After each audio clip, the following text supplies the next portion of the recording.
उसकी battle senses इस युग के अनुभवी ग्रैंड मास्टर्स से भी बिल्कुल अलग स्तर पर थीं। हाल की प्रगति के बावजूद लू शेंग अभी भी उसकी 3 मीटर की रक्षा सीमा के भीतर घुस नहीं पा रहा था। उसे साफ समझ आ गया कि वॉकेरी की ताकत इतनी जबरदस्त है कि बाउंडलेस ब्लेड की सामान्य तकनीकें उसके सामने लगभग बेकार हो जाती हैं।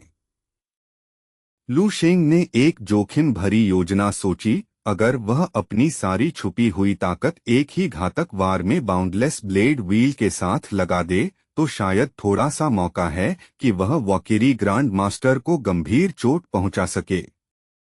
लेकिन इसकी कीमत बहुत भारी होती। उसकी पूरी आध्यात्मिक शक्ति खत्म हो जाती और वह पूरी तरह कमजोर हो जाता।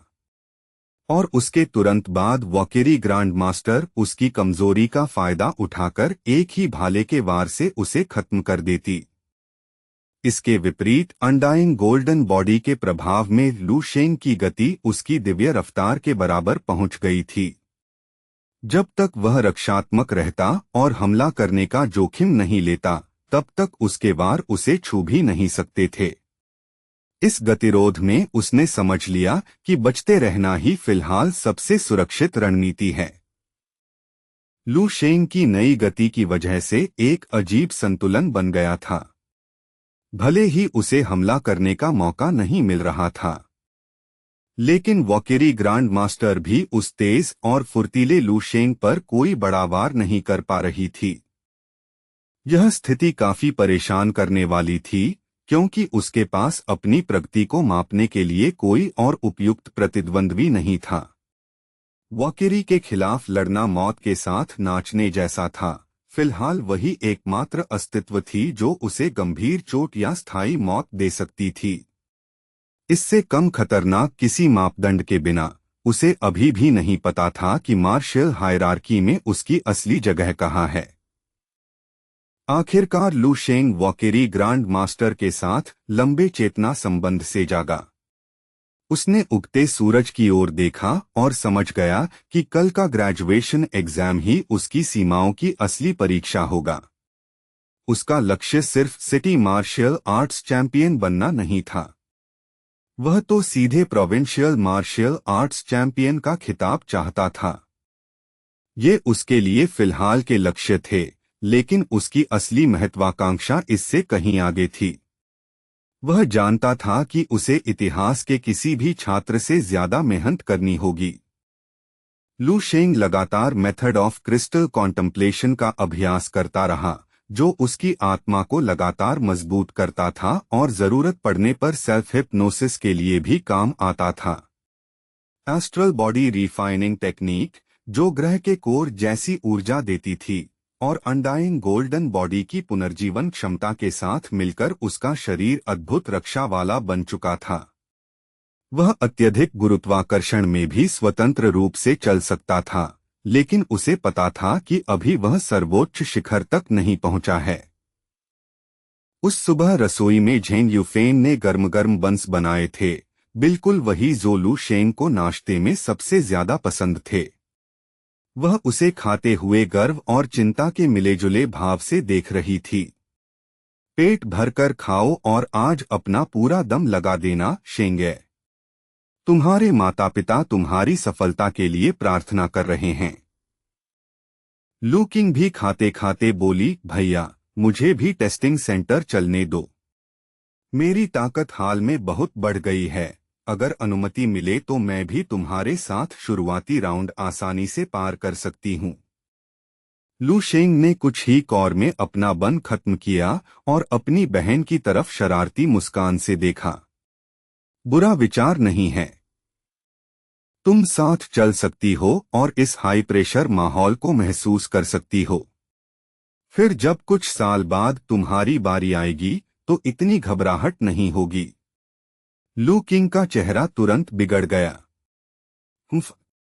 अगर ऐसा ही बोलना है तो मैं बिल्कुल नहीं आ रही। लू शेंग, मुझे तुम सबसे ज्यादा परेशान करते हो। झेंग यूफेन उनकी रोज की नोकझोंक देखकर मुस्कुराई और हाथ जोड़कर बोली, बस टेस्ट के दौरान शांत रहना, शेंगे। अपना पूरा प्रयास करना। परिणाम चाहे जो हो, तुम हमेशा हमारे लिए सबसे बड़ा गर्व रहोगे। लू शेंग ने अभी अपना आखिरी प्लेट डंपलिंग खत्म ही किया था कि बाहर कार का हॉर्न बजा। लू है आ चुके थे। बेटा, चलने का समय हो गया। कार में बैठो। लू शेंग ने अपनी मां को जल्दी से अलविदा कहा। आ रहा हूं डैड। चलिए चलते हैं। जाते समय लू किंग उसे घूरती रह गई, क्योंकि वह जल्दी में चला गया था और वह अभी अपने नूडल्स खत्म भी नहीं कर पाई थी। जैसे ही कार सड़क से आगे बढ़ी, झेंग यूफेन की आवाज पीछे से आई, उम्मीद से भरी हुई। पूरा दम लगाना बेटा। हमारे परिवार का मार्शल आर्ट्स चैंपियन बनने का सपना अब तुम्हारे कंधों पर है। कार के अंदर लू किंग का गुस्सा धीरे धीरे मजाकिया शिकायत में बदल गया। डैड, मुझे मत भूलना। जैसे ही मैं ये नूडल्स खत्म करूंगी, मैं भी परीक्षा जीतने के लिए तैयार हो जाऊंगी। वह हल्का सा हंसी। मैं अभी छोटी हूँ, लेकिन असली मार्शल आर्ट्स चैंपियन बनने के लिए मुझे बस भैया से थोड़ी ज्यादा मेहनत करनी होगी। सफर छोटा था और वे जल्दी ही परीक्षा स्थल के विशाल पार्किंग क्षेत्र में पहुंच गए। एक बड़ा मैदान जो पहले से ही घबराए हुए उम्मीदवारों और उनके परिवारों से भरा हुआ था।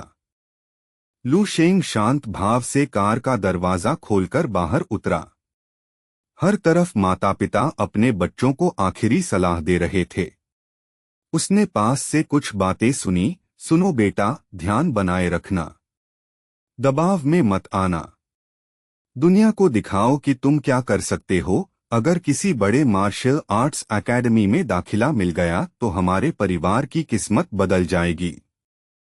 कुछ माता पिता पानी की बोतलें और स्नैक्स लिए खड़े थे, पूछ रहे थे कि बच्चों को भूख तो नहीं या आखिरी बार वॉशरूम जाना है या नहीं।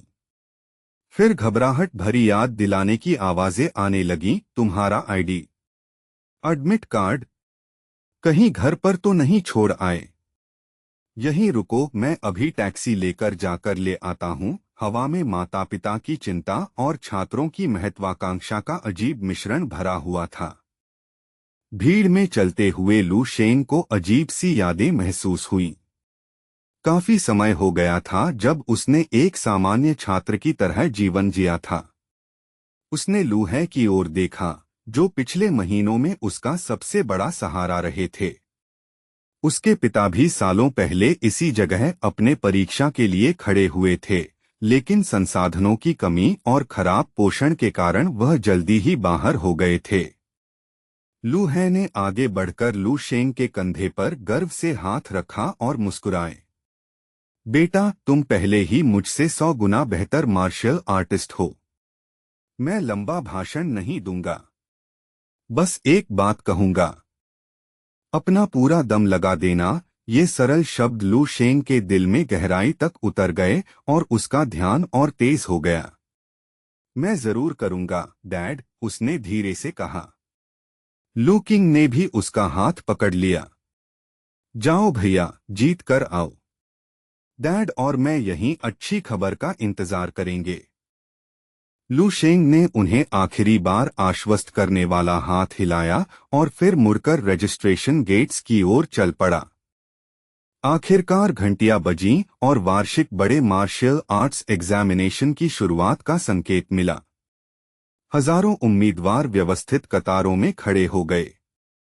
लाउडस्पीकर पर परीक्षक की आवाज गूंजी, स्टूडेंट्स अपने निर्धारित कमरों में क्रम से जाएं। रूम 1 में ब्लड क्यूआई इवैल्यूएशन, रूम 2 में combat index testing. Registration numbers 00236 से 0240 तुरंत रिपोर्ट करें। जैसे ही नंबर पुकारे गए, छात्र परीक्षण परिसर के अंदर जाने लगे। तभी सामने खड़ा परीक्षक अचानक जमसा गया। उसकी आंखें हैरानी से फैल गईं जब उसने छात्रों के पार देखा। लू शेंग के शरीर से अनजाने में हल्की ठंडी नीली आभा निकल रही थी, जो उसकी विशाल शक्ति का संकेत थी और आसपास की हवा को भारी बना रही थी। पास के उम्मीदवार लड़खड़ाने लगे और सीधी कतारें टूटने लगीं। यहाँ क्या हो रहा है? परीक्षक चिल्लाया। तुम सब एक साथ क्यों भीड़ लगाए खड़े हो? लाइन में 10 मीटर का खाली स्थान क्यों है? सीधा खड़े रहो। पास खड़ा एक मोटा उम्मीदवार कांपते हुए बोला, सर, मैं पास नहीं जा पा रहा। जैसे ही उसके करीब जाने की कोशिश करता हूं, भयानक दबाव महसूस होता है। मेरा पूरा शरीर कांपने लगता है। परीक्षक का चेहरा गुस्से से लाल हो गया और वह चिल्लाया, यह हंगामा क्या है? परीक्षा तुरंत शुरू होने वाली है। ये बचकानी बातें बंद करो। एक सामान्य परीक्षा हॉल में ऐसा कैसे हो सकता है? मैं खुद देखता हूं। इतना कहकर वह भीड़ को चीरते हुए लू शेंग के सामने आ गया। लेकिन जैसे ही वह लू शेंग के पास पहुंचा, उसकी सारी हिम्मत तुरंत गायब हो गई। एक घुटन भरा आदिम डर उस पर टूट पड़ा। ऐसी आभा उसने किसी छात्र में कभी महसूस नहीं की थी। उसकी सांस अटक गई और ठंडा पसीना उसके माथे से बहने लगा। उसकी यूनिफॉर्म का कॉलर तक भीग गया। उस आभा की तीव्रता लगभग ठोस जैसी महसूस हो रही थी, जैसे कोई भारी दबाव हो जो परीक्षक को मजबूर कर रहा था कि वह दांत भींचकर अपनी पेशेवर शांति बनाए रखे। वह इस दबाव के पीछे की सच्चाई समझ रहा था। यह किसी उच्चस्तरीय मार्शल आर्टिस्ट की उपस्थिति का स्वाभाविक और अनियंत्रित प्रभाव था। जब किसी योद्धा की इनर स्ट्रेंथ एक खास ऊंचाई तक पहुंच जाती है, तो वह चुपचाप बाहर फैलती है, जैसे कोई भारी लहर सब पर छा रही हो।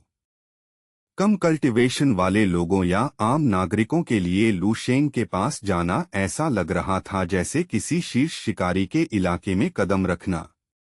उनके शरीर की आदिम सुरक्षा प्रवृत्ति चिल्ला रही थी कि तुरंत दूर हट जाओ।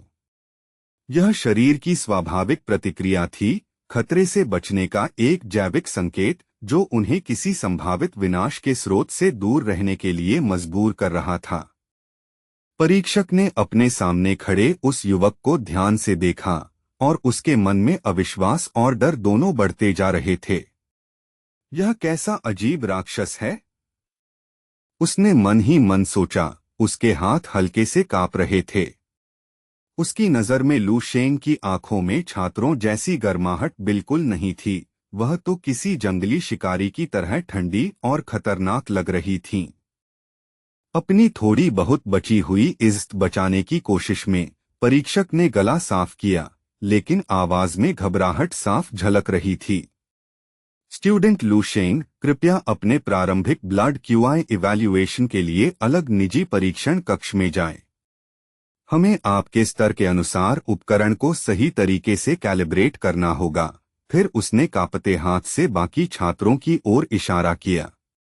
बाकी सब लोग तय क्रम में तुरंत आगे बढ़े। यह घोषणा छात्रों के बीच बिजली की तरह फैल गई। चारों ओर धीमी फुसफुसाहट और हैरानी भरी सांसों की आवाजें गूंजने लगीं और कई लोग डरते हुए लू शेंग की पीठ की ओर देखने लगे। किसी छात्र के लिए अलग विशेष परीक्षण की जरूरत होना लगभग सुना ही नहीं गया था और इससे उसकी भयानक ताकत की चर्चा और बढ़ गई। मौका मिलते ही कुछ घबराए हुए उम्मीदवार तो लगभग भागते हुए दूसरे परीक्षण कक्षों की ओर चले गए। वह तो बहुत डरावना था। मुझे लगा मैं सांस भी नहीं ले पा रहा, एक ने राहत की सांस लेते हुए कहा। यह सब देखकर लू शेंग ने हल्की सी थकी हुई सांस छोड़ी। उसने शांत नजर से परीक्षक की ओर देखा और सिर हिलाया। समझ गया, मैं जा रहा हूं। लू शेंग जब ब्लड क्यूआई इवैल्यूएशन रूम में दाखिल हुआ तो वहां अचानक शोर मचा हुआ था। एक छात्र को सुरक्षा कर्मचारी पकड़कर बाहर ले जा रहे थे और वह घबराहट में चिल्ला रहा था। मैं कसम खाता हूं, मैंने कोई प्रतिबंधित चीज नहीं ली। मेरे रिजल्ट में जरूर गलती है। मैंने अपना रैंक बढ़ाने के लिए कुछ भी गैरकानूनी नहीं लिया। लू शेंग थोड़ी देर रुक गया और शांत जिज्ञासा से यह दृश्य देखने लगा। वह छात्र रोते हुए एक अधिकारी से कह रहा था, मैंने तो बस आज सुबह चिकन बोन सूप का छोटा सा कटोरा पिया था, अंकल। मेरे परिवार ने कहा था कि इससे परीक्षा के लिए ताकत मिलेगी। मुझे नहीं पता था कि इससे सेंसर सक्रिय हो जाएंगे। उसकी आवाज वाला छात्र घसीटते हुए बाहर ले जाया जा रहा था। दूसरी ओर एक परीक्षक ने ठंडी आवाज में घोषणा की, हमने पहले ही स्पष्ट चेतावनी दी थी। हर सप्लीमेंट की जानकारी देनी होगी। धोखा देना मार्शियल पाथ पर दाग है।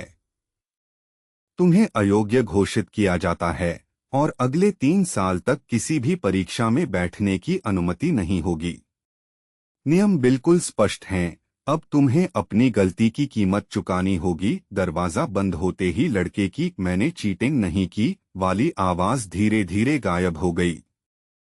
पास खड़े एक परीक्षक ने निराशा से सिर हिलाते हुए अपनी क्लिपबोर्ड देखी। दुख की बात है कि ये बच्चे मार्शियल पाथ की पवित्रता का सम्मान नहीं करते। उन्हें लगता है 3 साल का प्रतिबंध बस छोटा सा झटका है। लेकिन सच इससे कहीं ज्यादा कठोर है। देश की कोई भी प्रतिष्ठित मार्शियल आर्ट्स स्कूल ऐसे छात्र को कभी स्वीकार नहीं करेगी जिसके रिकॉर्ड पर ईमानदारी का काला दाग हो। उसके लिए रास्ता शुरू होने से पहले ही खत्म हो गया। फिर उस परीक्षक ने लू शेंग की ओर देखा और तेज इशारे से बुलाया, तुम वहां, सूची में अगला नंबर तुम्हारा है। तुरंत आगे आओ और इवैल्यूएशन के लिए तैयार हो जाओ। हाँ, तुमसे ही कह रहा हूं, जल्दी करो। लू शेंग बिना हिचकिचाहट स्थिर कदमों से आगे बढ़ा। उसने अपनी आभा को दबाने की कोशिश की, लेकिन फिर भी उसकी ताकत की लहर हर कदम से पहले फैल रही थी। जैसे ही वह पास आया, दोनों प्रॉक्टरों को कमरे का दबाव बदलता हुआ महसूस हुआ। उनकी आंखें हैरानी से फैल गईं। इतने घने ऑरा को उन्होंने कभी किसी हाई स्कूल उम्मीदवार में नहीं देखा था। वे दोनों लेवल 5 मार्शियल आर्टिस्ट थे, फिर भी उनकी मूल प्रवृत्ति उन्हें पीछे हटने पर मजबूर कर रही थी। जब लू शेंग उनके पास से गुजरा, कुछ क्षणों तक कमरे में भारी सन्नाटा छाया रहा। आखिर एक परीक्षक ने खुद को संभाला और कॉलर ठीक किया। क्या तुम प्रक्रिया शुरू करने के लिए तैयार हो? पहले हम ब्लड क्यूआई एक्सट्रैक्शन और मेजरमेंट करेंगे। जब स्वचालित रक्त संग्रह मशीन की सुई लू शेंग की बाह की ओर बढ़ी, तो वह उसकी कठोर त्वचा के सामने मकड़ी के धागे जितनी पतली और कमजोर लग रही थी। लू शेंग ने मशीन की ओर देखा और शांत स्वर में कहा, मेरे शरीर का टेम्परिंग बहुत घना हो चुका है। बेहतर होगा आप तुरंत उच्चस्तरीय उपकरण का इस्तेमाल करें। यह सामान्य सुई मेरी त्वचा को भेद नहीं पाएगी और सचमुच विशेष मेडिकल मिश्र धातु की सुई उसकी बाह से टकराकर मुड़ गई, जैसे गीली नूडल हो। दोनों परीक्षकों के मुंह खुले रह गए। उनमें से एक तुरंत कैबिनेट से एक मजबूत डिब्बा निकाल लाया। मेरे पास हाईटियर प्रोफेशनल मार्शियल आर्टिस्ट्स के लिए बने इंडस्ट्रियल ग्रेड एक्सट्रैक्शन नीडल्स हैं। शायद ये काम करेंगे। लेकिन परीक्षक अपनी बात पूरी भी नहीं कर पाया था कि लू शेंग ने बिजली की गति से डिब्बे से कई सुइयां एक साथ उठा लीं। इन लंबी सुइयों को एक एक करके जांचना समय की बर्बादी है, उसने शांत आवाज में कहा। चलो इसे जल्दी खत्म करते हैं। उसने उन मजबूत स्टील सुइयों को अपनी मुट्ठी में कसकर पकड़ लिया। फिर दूसरे हाथ से अपनी हथेली पर लयबद्ध थपकी देते हुए अपनी इनर स्ट्रेंथ को सक्रिय किया।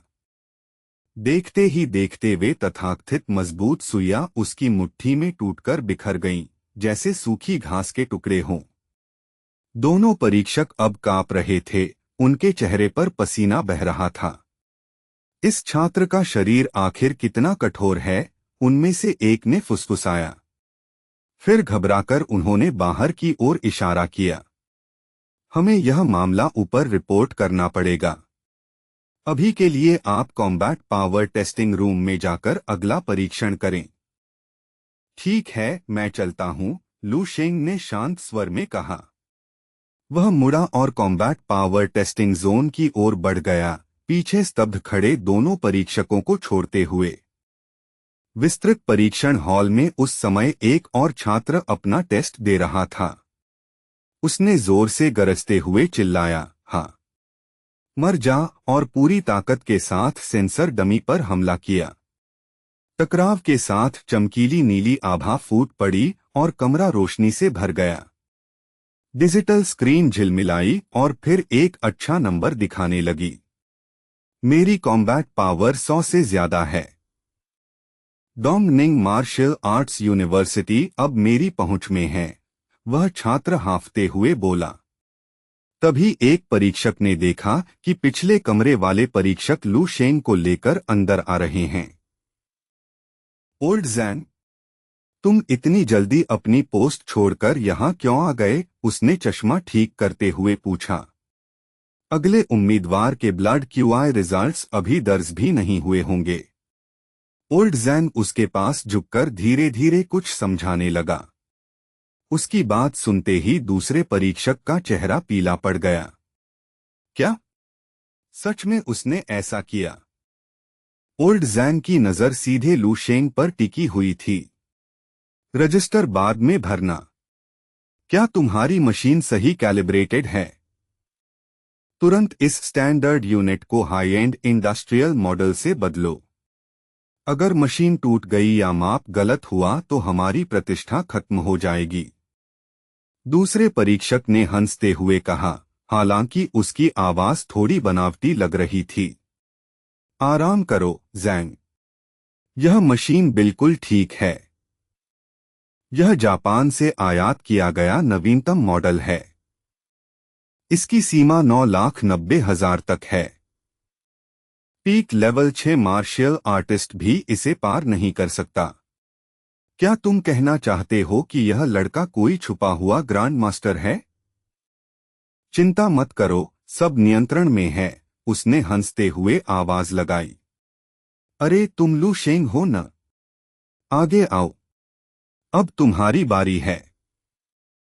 अपना नाम सुनते ही लू शेंग परीक्षण क्षेत्र में कदम रखता है।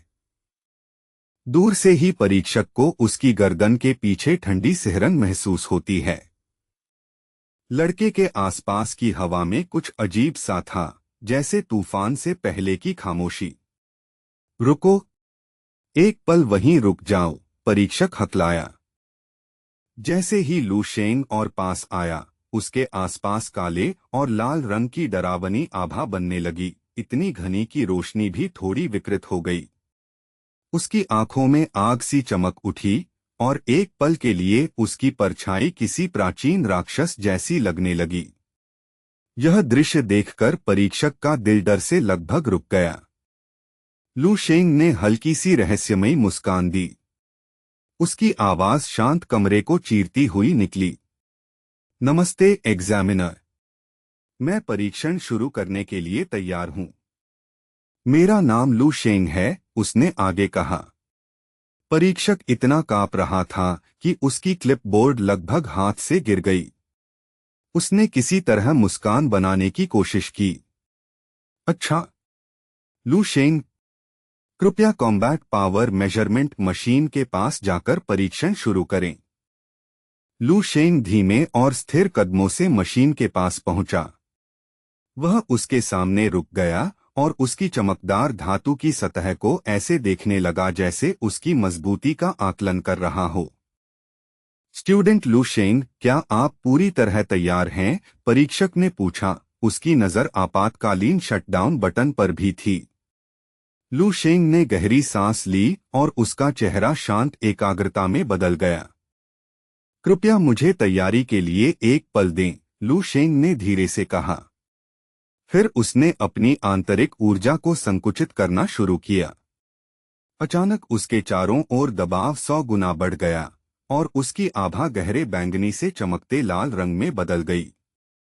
हवा भारी हो गई और उसकी हड्डियों से धातु घिसने जैसी आवाज आने लगी। अचानक वह लाल चमक तेज सुनहरी रोशनी में बदल गई जिसने पूरे परीक्षण हॉल को भर दिया। दोनों परीक्षकों को अपनी आंखें ढकनी पड़ी क्योंकि रोशनी इतनी तेज थी कि आंखें जलने लगीं और पूरा कमरा कांपने लगा। परीक्षक का दिल जोर जोर से धड़क रहा था। उसका मुंह खुला रह गया।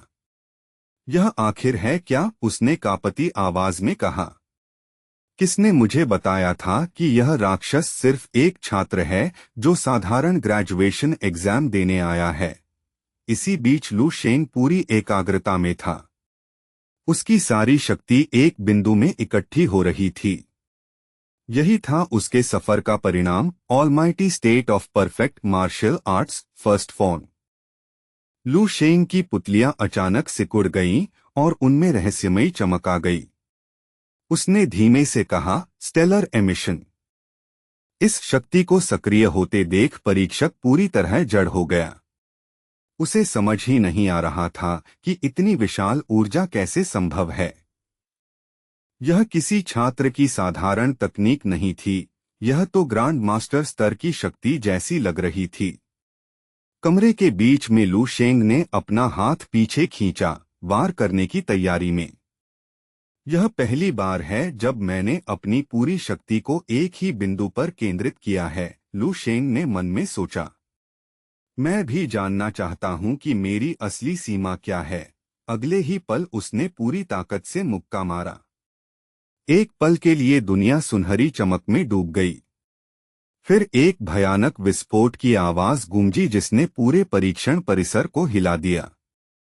इस विनाशकारी घटना से कुछ मिनट पहले ग्रेजुएशन एग्जामिनेशन हेडक्वार्टर्स के शांत कार्यालय में दो लोग आराम से शतरंज खेल रहे थे।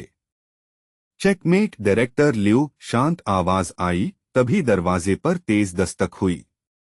ल्यू काइमिंग के सामने बैठे थे विशेष अतिथि एक्साएओ यूही, जो शुहाई सिटी मार्शल आर्टिस्ट एसोसिएशन के चेयरमैन थे। कुछ देर सोचने के बाद ल्यू काइमिंग ने सिर खुजलाया और हंसते हुए कहा, फिर हार गया। चेयरमैन एक्साएओ, आप शतरंज में बहुत माहिर हैं। यह मेरी लगातार 7वीं हार है। आप बहुत विनम्र हैं। तभी दरवाजा खुला और एक सुनहरे बालों वाली कर्मचारी घबराकर अंदर आई। चेयरमैन एक्साएओ, माफ कीजिए, लेकिन परीक्षण क्षेत्र से तुरंत ध्यान देने वाली खबर आई है। क्या हुआ? एक्साएओ यूही ने शांत स्वर में पूछा। सहायक हकलाते हुए बोली, सर, बात थोड़ी अजीब है। सरल शब्दों में कहूँ तो बेहे सिटी केंद्र में एक छात्र ने अपनी शारीरिक कठोरता से पूरा ब्लड ड्रॉइंग नीडल्स का कंटेनर ही नष्ट कर दिया। मुख्य परीक्षक और उपकरण मांग रहे हैं। सहायक ने धीरे से कहा, सर, वह सामान्य सुइयां नहीं थीं। वह पूरी रीइंफोर्स्ड हाई एंड नीडल्स की खेप थी जो टूट गई। यह सुनते ही एक्साएओ यूही के माथे पर ठंडा पसीना आ गया। क्या? यहां तक कि प्रोफेशनल स्तर की सुइयां भी टूट गईं? क्या उस छात्र का शरीर इतना कठोर हो चुका है? वह तुरंत खड़े हो गए। जल्दी जाओ, केंद्रीय भंडार से सबसे उच्चस्तरीय एक्सट्रैक्शन नीडल्स लाओ, और उस छात्र की पूरी प्रोफाइल भी। सहायक ने तुरंत एक फाइल निकाल कर दी। सर, मैंने दस्तावेज पहले से तैयार कर दिए हैं। यह उस छात्र की फाइल है, लू शेंग। एक्साएओ यूही और ल्यू काइमिंग दोनों झुककर फाइल पढ़ने लगे। आखिरी पन्नों तक पहुंचते ही कमरे में गहरा सन्नाटा छा गया। फिर एक्साएओ यूही मुस्कुराए। डायरेक्टर ल्यू, आपको बधाई देनी पड़ेगी। आपके शहर में एक ड्रैगन पैदा हुआ है। एक्साएओ यूही ने ल्यू काइमिंग की ओर ध्यान से देखा। डायरेक्टर ल्यू, आपको इस डेटा पर उतना आश्चर्य नहीं हुआ जितना मुझे हुआ। क्या इस युवक के बारे में और भी कुछ है? ल्यू काइमिंग ने हल्की, अर्थपूर्ण मुस्कान दी। सच कहूं तो यह पूरी तरह अप्रत्याशित नहीं था, लेकिन मानना पड़ेगा कि मुझे इस लड़के के बारे में पहले से एक अजीब सा एहसास था। जो लोग मार्शल वर्ल्ड के नए उभरते सितारों पर नजर रखते हैं, उनके बीच यह कोई बड़ा रहस्य नहीं है। चेयरमैन एक्साएओ, मुझे यकीन है कि आप ईस्टर्न मिलिट्री रीजन की मशहूर एनलाइटनमेंट स्टार सिलेक्शन के बारे में जानते ही होंगे। तो यह लड़का लू शेंग सिर्फ एक प्रतिभागी नहीं है, इस साल का आधिकारिक एनलाइटनमेंट स्टार वही है। सेना में उसकी उपलब्धियों के अलावा यह युवा प्रतिभा अब पूरे बेह सिटी मार्शल आर्ट्स समुदाय का चमकता सितारा बन चुका है। यह सुनते ही एक्साएओ यूही के चेहरे पर सच्ची हैरानी दिखाई दी, जैसे अचानक सारी बातें जुड़कर साफ हो गई हों। ओह, तो यह असली बात है। अब सब समझ में आ रहा है, उसने मन ही मन सोचा। उसका दिल उत्साह से धड़क रहा था। इतनी कच्ची और जबरदस्त ताकत के साथ यह लड़का सिर्फ प्रोविंशियल चैंपियन बनने वाला नहीं है, वह तो लगभग पहले से ही उस सिंहासन पर बैठा हुआ है। उसने तुरंत लियो काइमिंग की ओर देखा। डायरेक्टर लियो, हमें अभी चलना होगा। ऐसी प्रतिभा का परीक्षण हो रहा हो और हम यहाँ बैठे रहें, यह ठीक नहीं होगा। हमें अपनी आंखों से यह देखना चाहिए। तभी अचानक पूरे भवन में जोरदार कंपन हुआ, दीवारें कराह उठीं और फर्श समुद्र में डगमगाती नाव की तरह हिलने लगा। यह आखिर हो क्या रहा है? एक्साएओ यूही चिल्लाया, संतुलन बनाए रखने की कोशिश करते हुए। इस इमारत की संरचना तक हिल रही है। आखिर यह क्या हो रहा है? चेयरमैन गुर्राया, उसके जूते फिसलते फिसलते बचे जब नीचे की टाइलें लहराने लगीं। लियो काइमिंग तो सीधे एक घुटने पर गिर गया, खुद को गिरने से बचाने के लिए फर्श पकड़ते हुए। क्या यह भूकंप है? क्या सच में अभी भूकंप आ रहा है? उसने घबराकर कहा। नहीं, यह प्राकृतिक भूकंप जैसा नहीं लग रहा, एक्साएओ यूही ने कहा। उसकी मार्शियल सेंसेस झंझना उठीं। इसकी कंपन एक ही दिशा से आ रही है। स्रोत पास ही है। और वह दिशा कॉम्बैट पावर टेस्टिंग हॉल से आ रही है। आखिर अंदर ऐसा क्या हो सकता है? जब धूल धीरे धीरे बैठने लगी तो कॉम्बैट पावर टेस्टिंग रूम का दृश्य साफ हुआ। बीच में लू शेंग बिल्कुल शांत खड़ा था। एक परीक्षक फर्श पर फैला पड़ा था और विशाल मापने वाली मशीन पूरी तरह उखड़कर कमरे के दूसरी ओर जा गिरी थी, जिससे कंक्रीट के फर्श में गहरी दरार बन गई थी। पूरा दृश्य पूरी तरह तबाही से भरा था। बाकी दो परीक्षक स्तब्ध खड़े थे, उनकी आंखें खुली की खुली रह गई थीं। यह मशीन जो लेवल 6 मार्शल आर्टिस्ट की पूरी ताकत सहने के लिए बनाई गई थी, सिर्फ एक वार में कबाड़ बन चुकी थी। एक परीक्षक कांपती आवाज में बोला, उसका पंच 990,000 की सीमा से भी ऊपर चला गया। लू शेंग ने टूटे हुए डिस्प्ले की ओर देखा और हल्का सा सिर हिलाया। ऐसा लग रहा था जैसे वह अपने छोटे से प्रयोग के परिणाम से संतुष्ट हो। फिर वह कर्मचारियों की ओर मुड़ा और शांत आवाज में बोला, मैंने तो सिर्फ परीक्षण की प्रक्रिया का पालन किया है। मेरा उपकरण को नष्ट करने का कोई इरादा नहीं था। कृपया इसे मेरे खिलाफ मत मानिए, मैं तो बस अपनी पूरी क्षमता से परीक्षण कर रहा था। तभी एक्साएओ यूही और लियो काइमिंग कमरे में घुस आए और यह दृश्य देखकर वहीं रुक गए। पूरा हॉल बुरी तरह तबाह हो चुका था। एक्साएओ यूही जोर से बोला, रिपोर्ट करो। यहाँ क्या हुआ?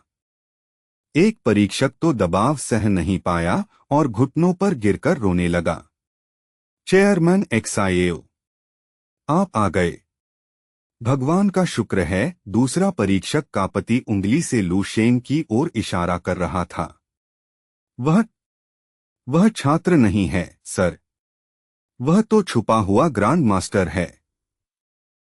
लू शेंग एक पल के लिए रुक गया, उसके चेहरे पर उलझन दिखी। उसने खुद की ओर इशारा करते हुए कहा, क्या? Grand master? आप मुझसे कह रहे हैं? एक्साएओ यूही ने तुरंत स्थिति संभाली। बाकी उम्मीदवारों को तुरंत यहां से हटाओ। पूरे हॉल को खाली करो। बाहर इंतजार कर रहे लोगों से कहो कि थोड़ा तकनीकी विलंब हो गया है। फिर उसने कर्मचारियों से कहा, और तुम लो, सुरक्षित भंडार से grand master level measuring device तुरंत लाओ। हमें ऐसा उपकरण चाहिए जो इन आंकड़ों को दर्ज कर सके। चेयरमैन ने कमरे का जायजा लिया जहां कंक्रीट पाउडर बन चुका था। उसने सोचा, एक ही पंच जिसने मजबूत चट्टान को भी पाउडर बना दिया। आज जो यहां हुआ है वह जरूर कहानी बन जाएगा। सच में हम एक अद्वितीय प्रतिभा के उदय को देख रहे हैं। लियो काइमिंग मलबे पर चलते हुए लू शेंग के पास आया। उसने गड्ढे के आसपास से बचते हुए मुस्कान दी। चिंता मत करो लू शेंग, कोई भी तुम्हें दोष नहीं दे रहा, बस थोड़ा शांत रहो। फिर उसने कहा, नया उपकरण आने के बाद हमें तुम्हारा परीक्षण दोबारा करना होगा। जब लियो काइमिंग उसके पास खड़ा था उसे भारी दबाव महसूस हुआ। सिर्फ उसके पास खड़े होने से ही उसे एहसास हो गया कि इस लड़के की मार्शल ऑरा कितनी गहरी साधना से बनी है। उसने मन में सोचा, अगर मैंने अपनी आंखों से यह सब नहीं देखा होता तो कौन विश्वास करता कि ऐसा 18 साल का मार्शल आर्टिस्ट हो सकता है। 1 घंटे बाद हॉल साफ कर दिया गया और नया उपकरण लगा दिया गया। एक परीक्षक ने कहा, चेयरमैन XIAO, सभी ग्रांड मास्टर लेवल उपकरण तैयार हैं। उसने एक चमकदार सुनहरी सिरिंज निकाली जो अजीब धातु से बनी थी। XIAO यूही ने सिर हिलाया। ठीक है, पहले लू शेंग का ब्लड QI फिर से मापते हैं। लू शेंग शांत रहा और हाथ आगे बढ़ा दिया। XIAO यूही को उसकी त्वचा में सुई घुसाने के लिए काफी जोर लगाना पड़ा। 3 कोशिशों के बाद आखिरकार खून निकाला जा सका। लू शेंग का खून बेहद अजीब था, गहरा लाल रंग जिसमें हल्की एम्बर चमक थी। लियो काइमिंग ने देखा कि खून इतना घना था कि वह जम भी नहीं रहा था, बल्कि तरल पारे जैसा लग रहा था, जो एक असली ग्रांड मास्टर की पहचान मानी जाती है। लेकिन XIAO यूही ने सिर हिलाया। नहीं, वह अभी वहां तक नहीं पहुंचा है। इसमें अभी वह मोती जैसी क्रिस्टल घनत्व नहीं है जो 7वें स्तर के योद्धा में होती है। फिर भी लियो काइमिंग हैरान था कि एक किशोर के शरीर में इतनी ताकत हो सकती है। XIAO यूही ने नमूना मशीन में डाला। कुछ सेकंड बाद स्क्रीन पर परिणाम आया। Blood QI index 123,356। आधिकारिक रैंक S। 1,20,000 से ज्यादा ब्लड QI और S रैंक। लियो काइमिंग फुसफुसाया। बेहे सिटी के इतिहास में ऐसा परिणाम पहले कभी नहीं आया था। XIAO यूही मुस्कुराया। शानदार काम लू शेंग, तुमने सिर्फ परीक्षा पास नहीं की, तुमने पूरे डोंगनिंग प्रोविंस का रिकॉर्ड तोड़ दिया है। लू शेंग ने बस कहा, ठीक है।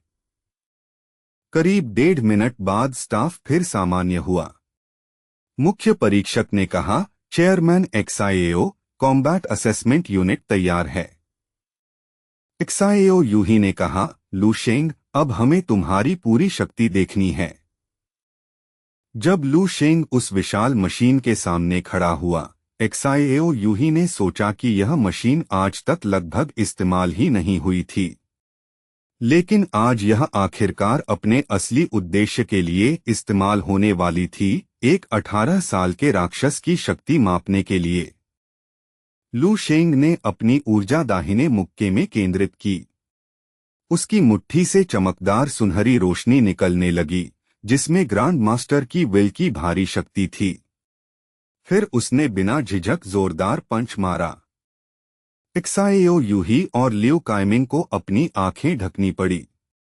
उस वार में साफ ग्रांड मास्टर की विल थी। XIAO यूही स्तब्ध रह गया। जिस शक्ति को पाने के लिए उसने दशकों तक मेहनत की थी, वह एक हाई स्कूल लड़का दिखा रहा था। लियो काइमिंग ठिठक गया।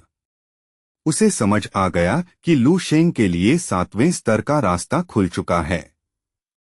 धूल हटने पर उन्होंने देखा, लू शेंग की मुट्ठी मशीन की स्टील प्लेट में धंसी हुई थी।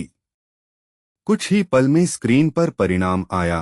Combat power index 126,000। लियो काइमिंग मुस्कुराया। यह लगभग 7वें स्तर के बराबर है।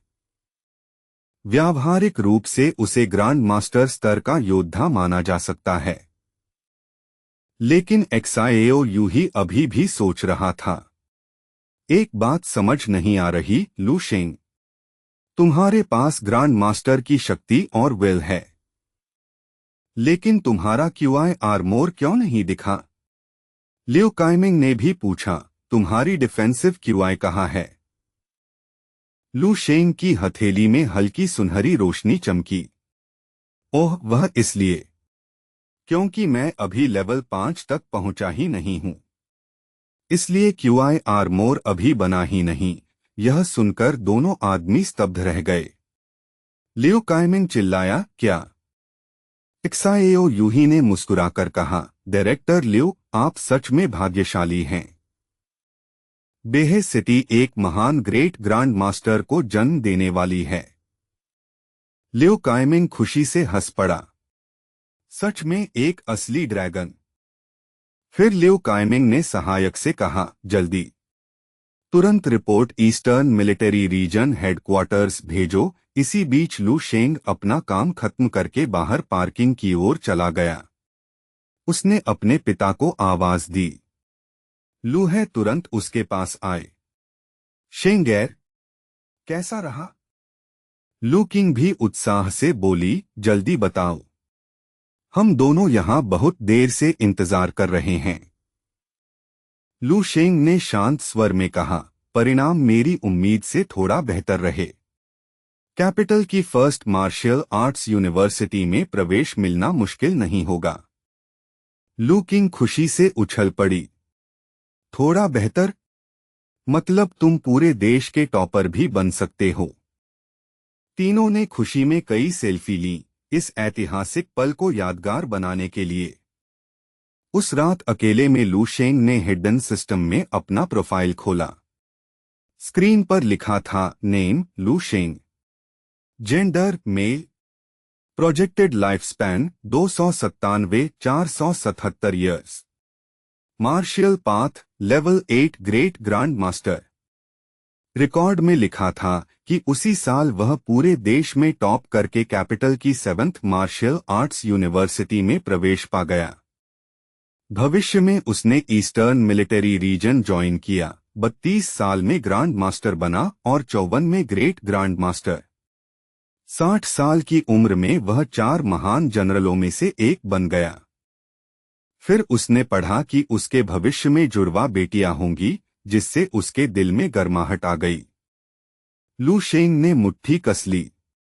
उस भविष्य में वह लेवल 8 ग्रेट ग्रांड मास्टर बन चुका था और 5 पत्नियों वाला परिवार भी था।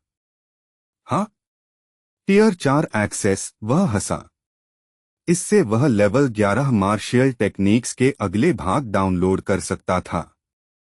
इससे उसे लेवल 4 से लेवल 6 तक की कल्टीवेशन का पूरा रास्ता मिल गया, सीधे ग्रांड मास्टर तक पहुंचने का मार्ग।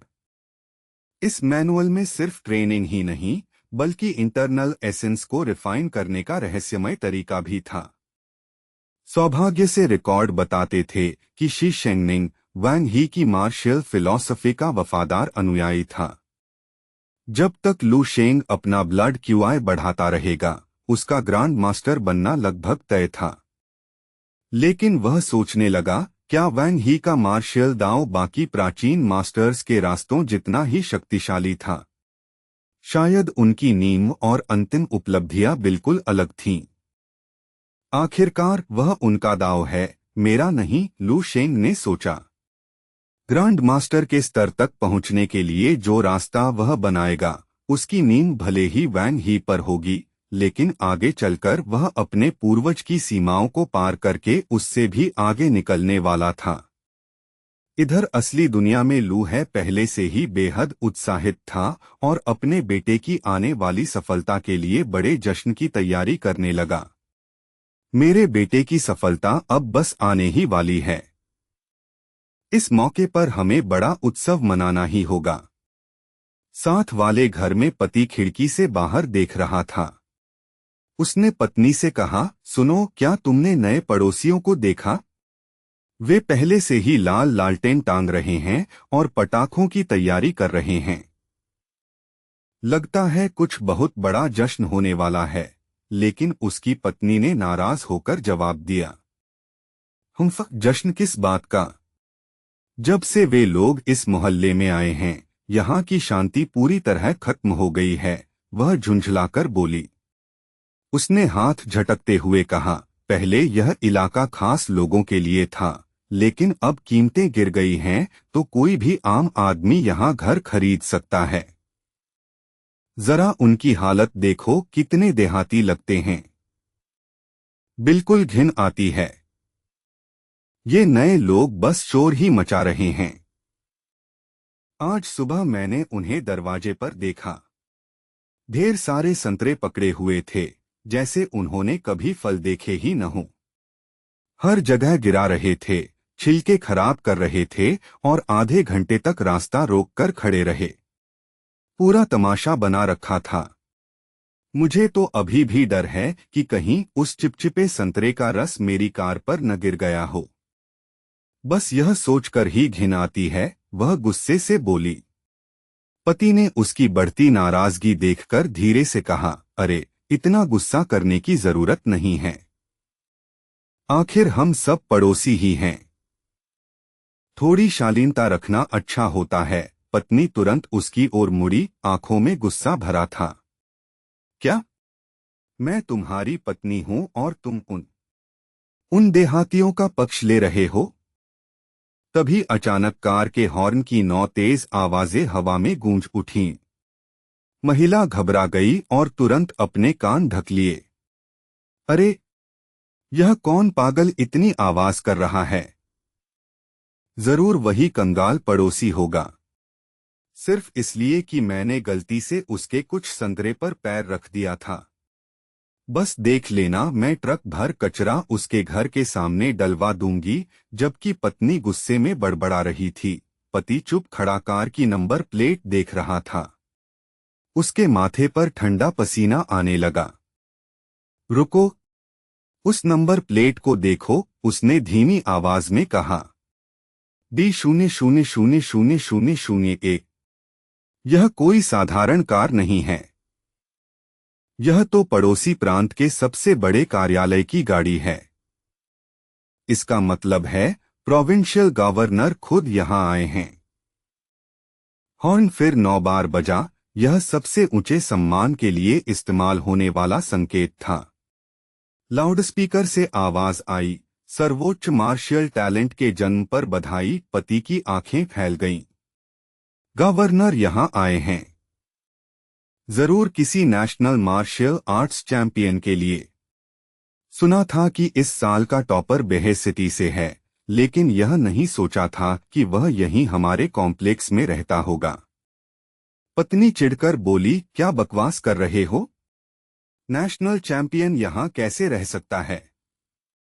और वह भी उस देहाती परिवार में। लेकिन जब उसने मोटरकेड को ध्यान से देखा तो उसकी आवाज बदल गई। यह सच में गवर्नर की कार है। वह अचानक उत्साहित हो गई। अच्छा हुआ मैंने आज अच्छे कपड़े पहने हैं। मुझे तुरंत अंदर जाकर तैयार होना चाहिए और किसी तरह उनसे मिलना चाहिए। उधर लू है और लू किंग भी बाहर की आवाज सुनकर हैरान थे। लू है ने पर्दे से झांक कर कहा, किंग, देखो, कितनी महंगी गाड़ियां हमारे घर के सामने खड़ी हैं। आखिर कौन आया है? लड़की ने कंधे उचकाए। मुझे क्या पता, डैड। मैं भी उतनी ही हैरान हूं। आखिरकार लू है, झेंग यूफेन और लू किंग तीनों बाहर आ गए। सामने खड़ी आलीशान गाड़ियों और सुरक्षा कर्मियों को देखकर उनके दिल तेजी से धड़कने लगे। सुरक्षा गार्डों की एक टीम आगे बढ़ी और मुख्य गाड़ी का दरवाजा खोला। दरवाजा खुलते ही एक प्रभावशाली व्यक्ति बाहर उतरा। उसकी आवाज में स्वाभाविक अधिकार था। अचानक आने के लिए क्षमा चाहता हूं। मैं मिस्टर लू शेंग के माता पिता और बहन से मिलने आया हूं। परिवार के पीछे खड़ा लू शेंग भी यह सुनकर थोड़ा चौंक गया। यह पहली बार था जब वह देश के इतने ऊंचे पद पर बैठे किसी व्यक्ति से सीधे मिल रहा था। वह आदमी मुस्कुराया। क्या यह हमारे नए नेशनल मार्शल आर्ट्स चैंपियन लू शेंग का घर है? मुझे अपना परिचय देने दीजिए। मैं एक्साएओ पिंगन हूँ, डोंगनिंग प्रोविंस का गवर्नर। साथ ही मैं मार्शियल दाओ ग्रांड मास्टर भी हूँ। यह सुनते ही लू है की टांगे लगभग कांप गईं। चैंपियन? क्या? मेरा शेंगेर अचानक नेशनल चैंपियन कैसे बन गया? जेंग यूफेन और लू किंग अपनी खुशी छिपा नहीं पा रहे थे। खासकर लू किंग तो गर्व से फूली नहीं समा रही थी। उसकी आंखों में खुशी के आंसू चमक रहे थे। उधर पड़ोसी की पत्नी बाड़ के पीछे से यह सब देखकर स्तब्ध खड़ी थी। क्या? National top scholar? वही लड़का जिसे मैं देहाती कह रही थी। यह एहसास होते ही वह पछतावे में सिर पकड़कर बैठ गई। मैं बर्बाद हो गई। मैंने क्या कर दिया? अगर मुझे पता होता तो मैं उससे अच्छे संबंध बना लेती। वही कहानी का दृश्य बदलकर लू शेंग के शांत प्रशिक्षण कक्ष में चला जाता है। अनडाइंग गोल्डन बॉडी के दूसरे चरण को सफलतापूर्वक पूरा करने के बाद लू शेंग को लगा जैसे उसका शरीर पूरी तरह बदल गया हो। उसकी सीमाएं जो कुछ समय से रुकी हुई थीं, अब फिर तेजी से बढ़ने लगीं। तभी उसका फोन अचानक कंपन करने लगा। फोन उठाकर उसने देखा कि लू किंग के कई मैसेज आए हुए थे। ओ मेरे हमेशा अनजान रहने वाले बड़े भाई, तुमने कर दिखाया। तुम पूरे देश के टॉपर बन गए।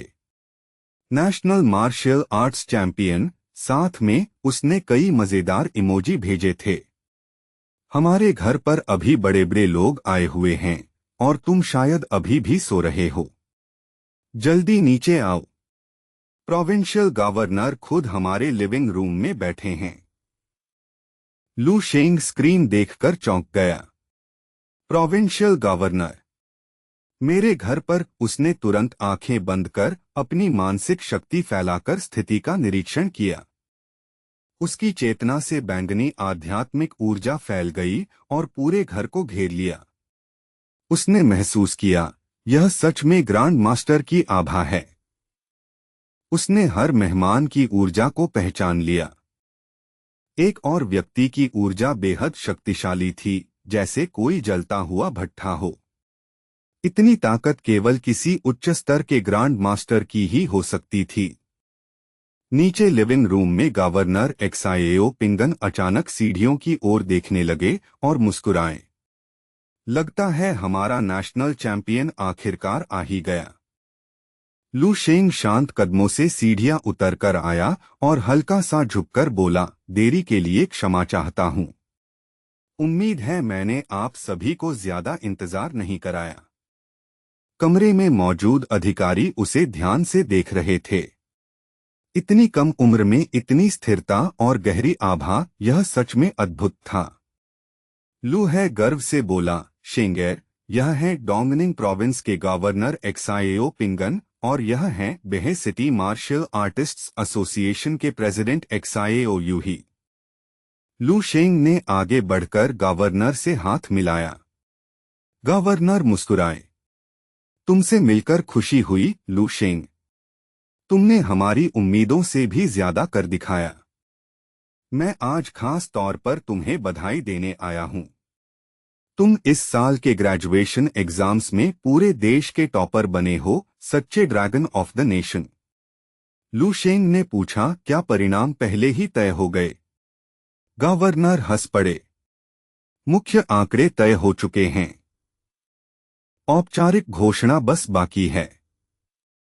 यह सुनकर परिवार स्तब्ध रह गया। लू किंग का चेहरा तो मजेदार भावों से भर गया। वह अपने भाई को पकड़ना चाहती थी, लेकिन अब उनके बीच का अंतर 10 गुना बढ़ गया था। गवर्नर बोले, डेटा मिलते ही मैं तुरंत यहां आ गया था, तुमसे मिलने और डोंगनिंग प्रोविंस की ओर से तुम्हें सम्मान देने। उन्होंने सहायक को इशारा किया। पहला इनाम 5 मिलियन की नकद राशि। और यह डोंगनिंग सिटी के केंद्र में 400 वर्ग मीटर से ज्यादा का एक लग्जरी घर है। फिर गवर्नर ने पूछा, तुम अपनी आगे की पढ़ाई कहाँ करना चाहते हो? यह सुनकर लू किंग का सिर घूम गया। उसका भाई पहले ही 6th ग्रेड मार्शल आर्टिस्ट बन चुका था। लेकिन लू शेंग ने बिना सोचे जवाब दिया, Kyoto martial arts university. Governor मुस्कुराए और ब्रीफकेस से कई लिफाफे निकाले। मुझे पहले से अंदाजा था। 7 शीर्ष मार्शल यूनिवर्सिटीज ने तुम्हें भर्ती के लिए पत्र भेजे हैं। उन्होंने हंसते हुए कहा, मैं तुम्हारे फैसले को प्रभावित नहीं करूंगा। तुम्हें खुद चुनना चाहिए। कॉफी टेबल पर 7 निमंत्रण पत्र फैल गए। लू किंग की आंखें चौड़ी हो गईं। लाखों छात्र जिन जगहों में प्रवेश के लिए तरसते हैं, उनमें से चुनने का मौका उसके भाई को मिला था। लू शेंग ने थोड़ी देर सभी पत्रों को देखा और फिर एक साथ उठाकर फैसला कर लिया। मैंने फैसला कर लिया है। 7th मार्शल आर्ट्स यूनिवर्सिटी, उसने पत्र उठाकर कहा। गवर्नर मन ही मन हैरान रह गए। उन्हें लगा था वह बहुत देर सोचेगा, लेकिन उसने तुरंत फैसला कर लिया। गवर्नर बोले, 7th मार्शल आर्ट्स यूनिवर्सिटी की विरासत थोड़ी नई है, लेकिन वहां के शिक्षक बेहद शक्तिशाली हैं और पढ़ाई भी बहुत कठिन है। वहां तुम्हें एक बेहतरीन हथियार की जरूरत होगी। जब तुम तय कर लो कि कौन सा हथियार चाहिए, मुझे बताना। मैं तुम्हारे लिए 6th ग्रेड या उससे भी बेहतर हथियार बनवाऊंगा।